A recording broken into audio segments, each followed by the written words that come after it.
place our trust in the idea of a president, as we have from the beginning.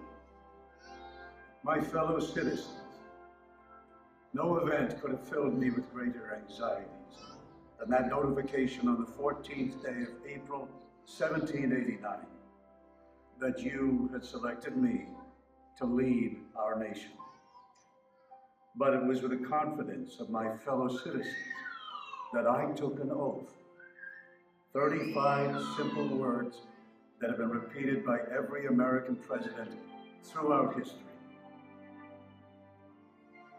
I, Donald John Trump, do solemnly swear that I will faithfully execute the office of President of the United States and will, to the best of my ability, preserve, protect, and defend the Constitution of the United States. So help me God.